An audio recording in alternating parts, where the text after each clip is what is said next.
Hey guys, so I was watching a recent video by Ben's Toy Ben, and they were talking about because they're going through trying to organize the MLP collection, and they talked about the fact that they went to a garage sale to look out for some pony stuff maybe, and they found a pack or several things at a garage sale, Goodwill, with some pony stuff in it, and one of the pony items they saw that was in there was Applejack here.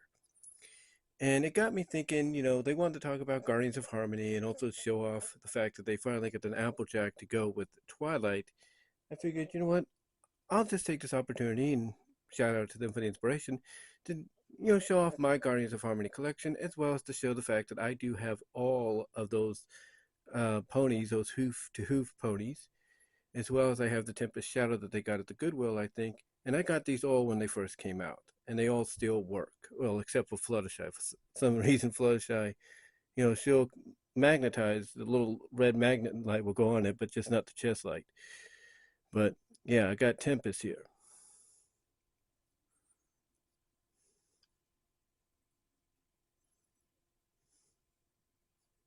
So just make sure she's balanced because I'm on my soundbar for display and everything.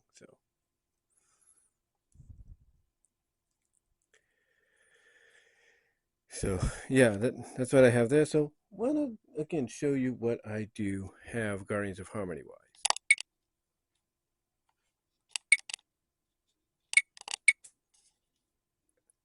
So down here I have, of course, Celestia and Nightmare Moon Luna, Trixie and Starlight figure, and DJ Pone vinyl scratch. Then up here I have the Sky Ranger Hippogriff and my Pinkie Pie. I do have the Pinkie Pie figure. Then right here I have the Pirate's Airship along with, I can't think of his name right now, but Applejack, Pinkie, Rainbow Dash, Fluttershy, and Twilight. So I have those. And then over here, I'm trying to get the light on it real quickly. Right there, you can see the little red right there. I have the Spitfire and Soren set right there. I think you can see that right there. Spitfire and Soren. Then I have the Twilight and Tempest figure right here, along with Rarity's Beauty Boutique, if you want to count that in there. I think it does get counted in there. And Capper, have him. And right here, I have Spike, the big Spike here, if you will. Still have him in the case. And then right here, right below it, we have Twilight and the Changeling figure. Basically the figure that you were showing, if I can lift her up without incident. I don't know if you can see that, but yeah, that figure. Have that one.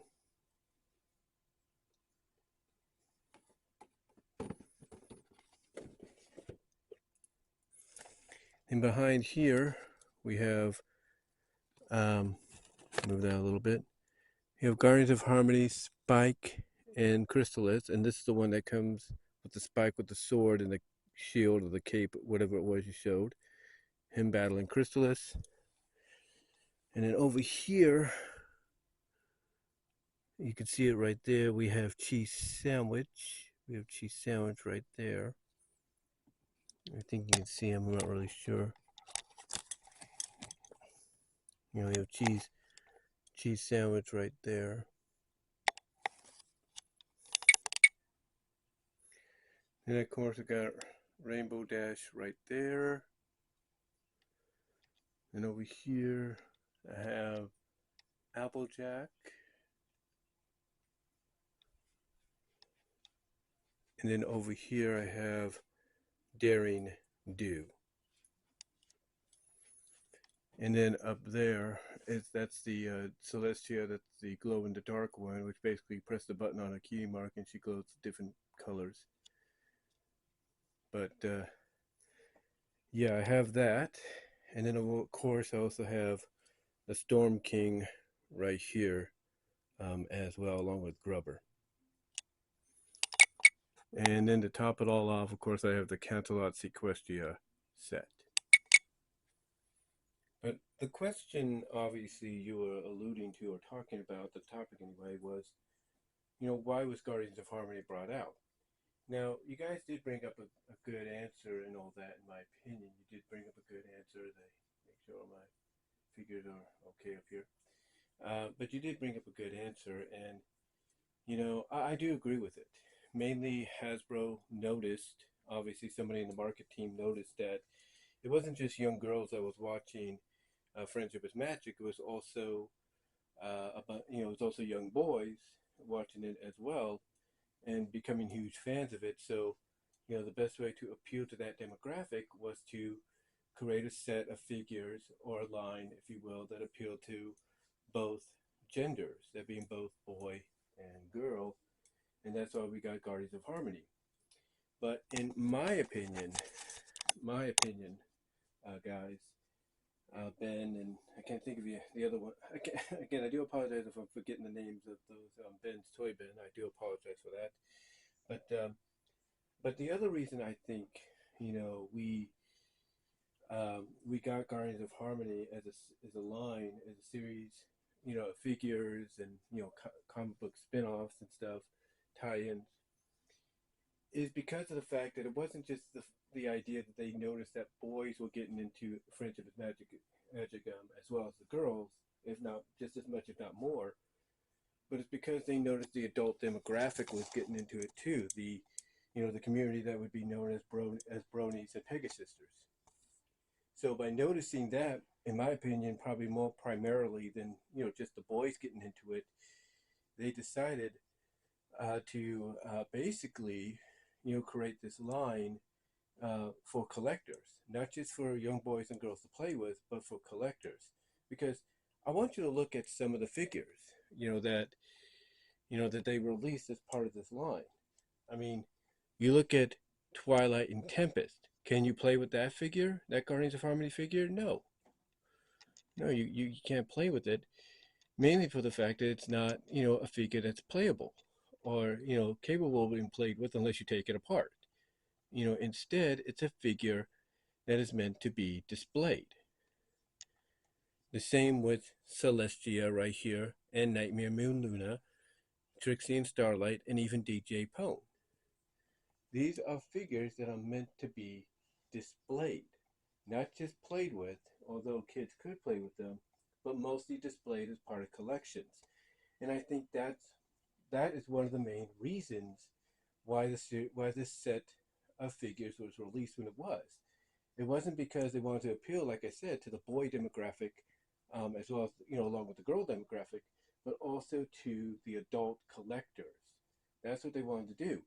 Because again, you look at Celestia here, you look at Celestia there, you look at Nightmare Moon Luna, Starlight Trixie, DJ Poe, Vital Scratch, and then over here with Tempest and Twilight, and you kind of get the idea that them being part of this series, them being part of the series, yeah, it does raise some questions like, well, why would you make these part of the series if they're not, if the kids can't play with them? And then it will dawn on you that, oh, these are meant for the adult fans. These things here are meant for the adult fans. These are adult collectibles and stuff. In fact, I forgot to even show you this as well, and that's my fault.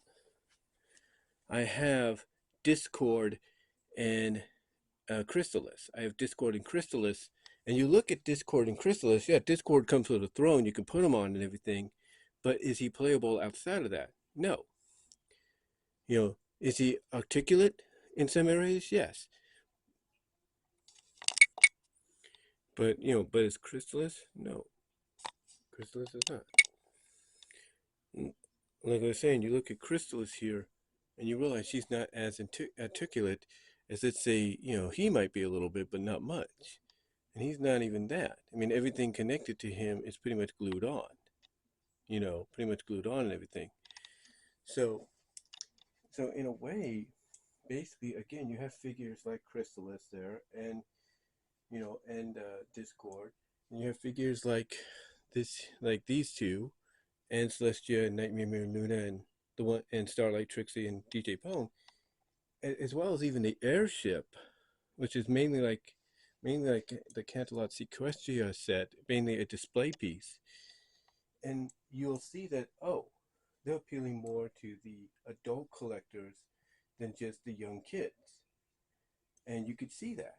I mean, yeah, you have the figures like Applejack, you have the figures like Rainbow Dash and Daring Do, and even the Sky Ranger right there, and even the figures up there on the airship and all that. Yeah, you have those figures that are playable. Heck, you have the one down there that I pointed at, the Spitfire Soren figure that's playable. But outside of those, you could tell that some of the other figures that were released, were meant for display and meant for the adult collectors. That's what they were meant for, nothing else. They weren't meant for young kids to play with or anything. I mean, even figures like this, like yeah, they have this little figure, they have this little action out right here with the foot. Don't get me wrong, they have the little action there with the foot and everything, but that's about it. But you look at Tempest, and yeah, she has that and everything. She has that little action right there as I display her, make sure she's not gonna fall. But she has that action right there, but that's about it. Mainly because she is meant, just like Celestia is up there, is meant for display. Now you might say, well, they're still playable and everything because they're not like what you're just pointing to, and that is true. You are right. All right, they are still playable, but these aren't. These are not that playable. Those are not meant to be played with.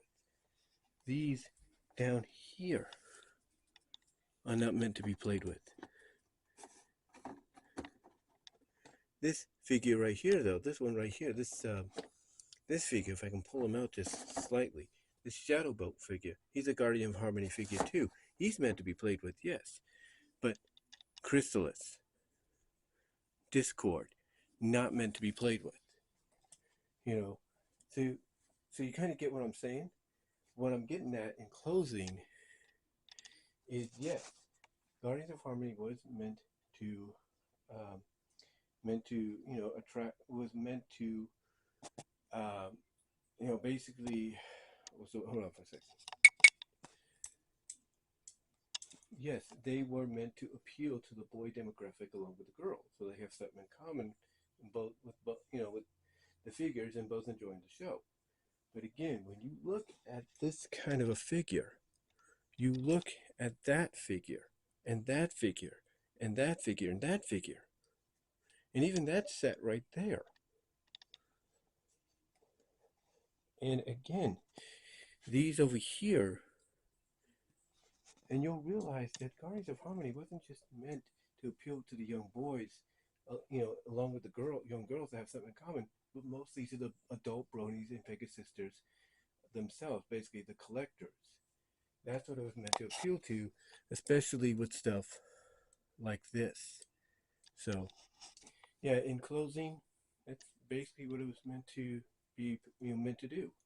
It was meant to be appealing to the young boy demographic that has something in common with the girls, but also mainly to appeal to the adult fan base with the figures like the ones I showed you. But give me your thoughts, guys. Love to hear from each and every one of you on this. Do you think the same way I do? Shout out to Ben's Toy Ben for giving me inspiration.